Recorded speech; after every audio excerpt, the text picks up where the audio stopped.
Episode की शुरुआत में हम अपने मेन कैरेक्टर यान को देखते हैं, जो कि यान ग्रुप का सीईओ होता है, लेकिन बदकिस्मती से उसे कैंसर हो जाने के कारण उसकी मौत हो जाती है। पर तभी कहानी ने एक नया मोड़ ले लिया। अचानक यान एक अलग डायमेंशन में एक रिवर के ऊपर खुद को पाता है, लेकिन तभी उसकी बॉडी रिवर के नीचे डूबने लगती है और उसका दम घुटने लगता है। इसी दौरान हम उसकी दूसरी बॉडी को भी देखते हैं और तभी यान की आंखें अचानक खुल जाती है। वो जोर जोर से खांसने लगता है। तभी उसकी नजर एक लड़की पर पड़ती है। ईहान कमजोर आवाज में उस लड़की से पानी मांगता है। ये सुनकर लड़की, जिसका नाम जियाओ होता है, वो तुरंत उसके पास आती है और मेडिसिन देते हुए कहती है, अंकल जल्दी से ये पी लीजिए। ये सुनकर ईहान शॉक हो जाता है और कहता है, अंकल। फिर वो फौरन अपने पैरों की तरफ देखता है और घबरा कर जियाओ से पूछता है, मैं कहाँ हूँ? जियाओ कैजुअली जवाब देती है, ऑफ कोर्स सू फैमिली में। ये सुनकर ईहान तुरंत बेड से उठकर बाहर निकल जाता है और अंदर आकर आसपास का माहौल देखकर हैरान रह जाता है। तभी उसे याद आ जाता है कि वो कैसे इस डायमेंशन में आया था। आगे चलकर जब वो एक जगह पर पड़े पर्दे को हटाता है तो उसके नीचे एक पोर्ट्रेट होती है, जो कि उसकी अपनी फोटो थी। फोटो को देखते ही यान घबरा जाता है और वो तुरंत आईने के पास जाकर अपना चेहरा देखता है तो पूरी तरह से शॉक हो जाता है, क्योंकि उसकी अपीयरेंस पूरी तरह से चेंज हो गई थी। वो खुद से ही कहता है, लगता है अब मैं पहले से भी ज्यादा हैंडसम हो गया हूँ। थोड़ी देर बाद यान को अपना मैरिज कॉन्ट्रैक्ट मिल जाता है। उसे पता चलता है कि उसकी वाइफ का नाम सुबाई है, लेकिन तभी उसे याद आ जाता है वो इस दुनिया में अपने फोन के साथ टेलीपोर्ट हुआ था। जैसे ही वो इधर उधर देखता है, उसकी नजर अपने फोन पर पड़ती है, जिसे जियाओ इंक समझकर ब्रश से रगड़ रही होती है। ये देखकर यान फौरन फोन उठा लेता है और गुस्से में जियाओ से कहता है, तुम्हें पता भी है ये फोन कितना महंगा है? चलो छोड़ो। जब वो अपने फोन को चेक करता है तो फोन बिल्कुल सही कंडीशन में काम कर रहा था। ईहान जियाओ से कहता है, मुझे अंकल मत बुलाया करो। इस पर जियाओ ताना मारते हुए कहती है, मुझे लगता है आप इस वर्ल्ड के सबसे लकी इंसान हो। न आपके पास दिमाग है, न ही पैसा, फिर भी आपको इतनी ब्यूटीफुल वाइफ मिल गई। ये सुनकर ईहान को तो जैसे मानो हार्ट अटैक आ गया हो। वो खुद से ही कहता है, बिना पैसों के मैं सू फैमिली का दामाद कैसे बन गया? तब जियाओ बताती है, आपको मेरी आंट ने ब्लाइंड बॉक्स में से चूज किया था। ये सुनकर ईहान कॉन्फिडेंस के साथ कहता है, मैं लकी नहीं हूँ, बल्कि तुम्हारी आंट लकी है, जो उन्हें मेरे जैसा लड़का मिल गया। ये सुनकर जियाओ अपने मन में सोचती है, जब आंट ने अंकल की फोटो देखा था तो उन्होंने फौरन फोटो फेंक कर वहाँ से भाग गई थी। पर तभी यान जियाओ से पूछता है, तुम्हारी लेडी यहाँ क्यों नहीं है? शादी के बाद क्या वो मेरे सामने आने से डरती है? इस बात पर जियाओ जवाब देती है, मिस सू इस वक्त फैमिली के बिजनेस को संभाल रही है। आज रात मास्टर पुयांग जियांगली आने वाले हैं, ताकि वो हमारे साथ बिजनेस पार्टनरशिप पर बात कर सके। जियाओ की बात सुनते ही यान थोड़ा साइड में चला जाता है और हल्की मुस्कान के साथ कहता है, मैं भी तो देखो तुम्हारी मिस दिखती कैसी है।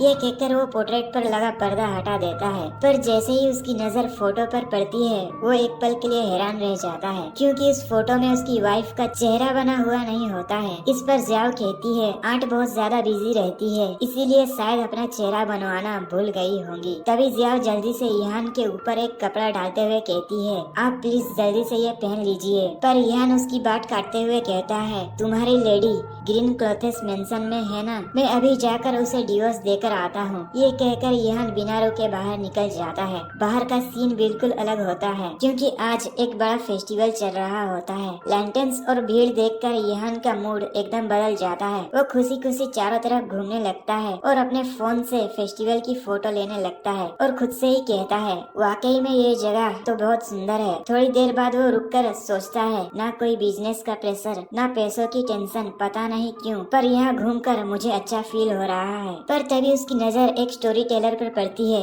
जो भीड़ के बीच खड़ा होकर पुरानी कहानियाँ सुना रहा होता है। पर अचानक उसके पीछे से एक लड़की आकर उसके पिछवाड़े पर थपकी मारते हुए कहती है, क्यों ना हम दोनों साथ में मजा करें। ईहान बिना कुछ कहे तुरंत वहाँ से हट जाता है। अब वो आसपास के लोगों से ग्रीन क्लॉथेस मेंशन का रास्ता पूछने लगता है, लेकिन कोई भी उसे सही डायरेक्शन नहीं बता पाता। लगातार घूमते घूमते वो पूरी तरह थक जाता है। तभी उसके सामने से एक रॉयल कैरेज गुजरता है। उस कैरेज को एक मिस्टीरियस लेडी असासिन देखकर कैरेज सर्च का पीछा करने लगती है। ईहान थकान के बावजूद क्यूरियोसिटी में उनके पीछे चला जाता है। वो एक सुनसान गली से गुजरता है, तब आसपास के लोग चिल्लाते हुए कहते हैं, यहाँ तो फाइट चल रहा है। पर ईहान उल्टा उसी तरफ बढ़ जाता है। अगले ही पल वही कैरेज से असासिन और सोंग वहाँ हवा में उछलकर आसमान की तरफ निकलते हैं और दोनों के बीच एक भयानक फाइट शुरू हो जाती है। ईहान बिना डरे अपने फोन से उनकी फोटो लेने लगता है। असासिन चालाकी से सोन को अपनी तरफ खींच लेती है और उनके पीछे पीछे ईहान भी भागने लगता है, लेकिन अपनी खराब कंडीशन की वजह से वो थोड़ी देर में रुक जाता है। फिर खुद को संभाल कर वो दोबारा उनके पीछे दौड़ पड़ता है। सोंग कई सारे लैंटर्न्स उठाकर असासिन पर हमला करता है, लेकिन वो असासिन उन लैंप्स को बीच से काटते हुए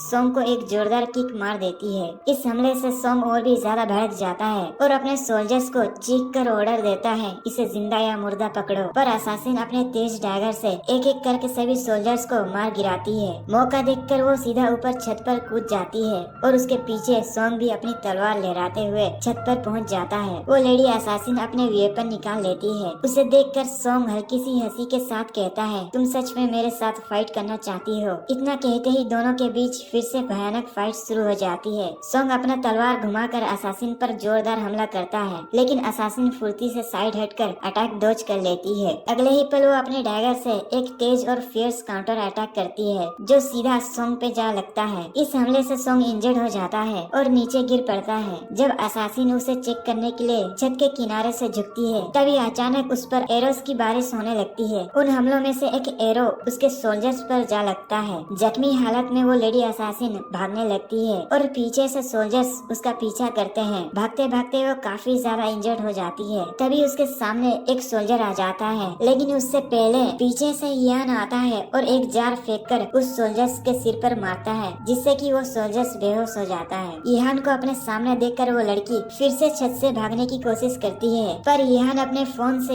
उसकी फोटो लेने लगता है। कैमरे की फ्लैश लाइट देखकर वो लड़की घबरा जाती है और लड़खड़ाकर नीचे गिर जाती है। ईहान उसे माफी मांगता है और बिना कुछ कहे वहाँ से जाने लगता है। तभी उसकी नजर ग्रीन क्लॉथ मेंशन पर पड़ती है। वो खुश हो जाता है और अंदर चला जाता है। अंदर जाकर चारों तरफ देखकर ईहान हैरान रह जाता है, क्योंकि वहाँ कई सारे लिटरेचर्स अपनी लिखी हुई पोएम्स और शायरी पर डिस्कशन कर रहे होते हैं। उनकी बातें सुनकर ईहान कहता है, मुझे लगता है ये तो एक पोइट्री क्लब है। ये कहकर वो आगे बढ़ता है। वहीं पास में आतिशबाजी हो रही होती है, जिसे देखने के लिए ईहान विंडो के पास जाता है। लेकिन जब ईहान अपने फोन की तरफ देखता है तो उसे अचानक याद आता है कि आज की डेट पर उसकी गर्लफ्रेंड लुओ पिंग का बर्थडे है। अब कहानी उसकी बैक स्टोरी में चली जाती है, जहाँ ईहान लुओ पिंग के साथ उसका बर्थडे सेलिब्रेट कर रहा होता है। दोनों बहुत खुश होते हैं। ईहान लुओ पिंग से वादा करता है कि जब वो जिंदगी में सक्सेसफुल बन जाएगा तो वो उसे एक बेहतरीन जिंदगी देगा। लेकिन धीरे धीरे वो अपने कैरियर पर दिन रात फोकस करने लगता है। वो काम में इतना डूब जाता है कि उसके पास लुओ पिंग के लिए वक्त ही नहीं होता। काम के प्रेशर के चलते वो लुओ पिंग से बात करना तक छोड़ देता है। अचानक एक दिन वो सक्सेसफुल हो जाता है और यान ग्रुप का सीईओ बन जाता है। पर उसी दौरान अचानक एक दिन उसे ब्रेन स्ट्रोक आता है। डॉक्टर से पता चलता है कि उसे कैंसर है और उसके पास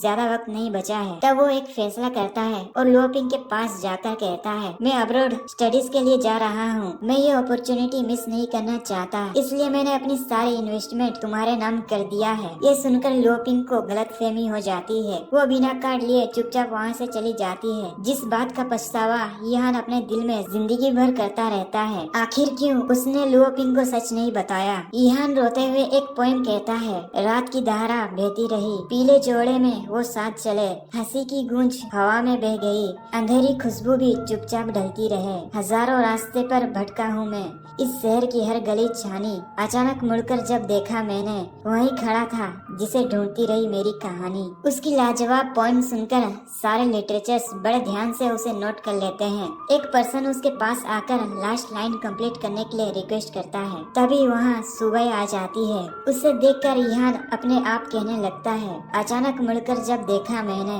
एक धुंधली सी रोशनी ने नाम पुकारा, वहीं खड़ा था वो शख्स जिसने अंधेरों के बीच से मेरी जिंदगी को सवारा। ईहान सुबह को देखकर धीरे से मुस्कुराते हुए कहता है, क्या तुम भी मेरे साथ यहाँ तक आ गई हो? अब हमें पता चलता है कि उसकी वाइफ और कोई नहीं बल्कि उसकी गर्लफ्रेंड होती है। तभी एक लिटरेचर सभी मेहमानों से बाहर का नजारा देखने के लिए कहता है, क्योंकि बाहर जश्न शुरू हो चुका होता है। जैसे ही हम बाहर का नजारा देखते हैं, एक बोट पर 4 लड़की ट्रेडिशनल डांस करती नजर आती है। उनका ब्यूटीफुल डांस पूरे फेस्टिवल में जैसे नई जान भर देती है। हर तरफ खुशी का माहौल बन जाता है। लोग हंसी मजाक और तालियों के साथ उत्सव मनाने लगते हैं। अब हम दो पर्सन को देखते हैं जिन्हें लिहान का लिखा हुआ पोएम पेश किया जाता है। पोएम को पढ़कर वो पर्सन बेहद खुश हो जाते हैं। वो पर्सन और कोई नहीं बल्कि वू डायनेस्टी के लॉर्ड होते हैं। दूसरा पर्सन मुस्कुराते हुए कहता है, लगता है आज लॉर्ड किंगन घर जाने के मूड में नहीं है। किंगन गहरी रुचि के साथ पूछते हैं, वैसे ये पोएम किसने लिखा है? इस पर एक सर्वेंट जवाब देता है, माय लॉर्ड, ये पोएम सू फैमिली के दामाद लिहान ने लिखा है। ये सुनकर दूसरा पर्सन जिनका नाम पुयांग है वो हैरानी के साथ कहते हैं, अच्छा तो ये लड़का सू फैमिली से बिलोंग करता है।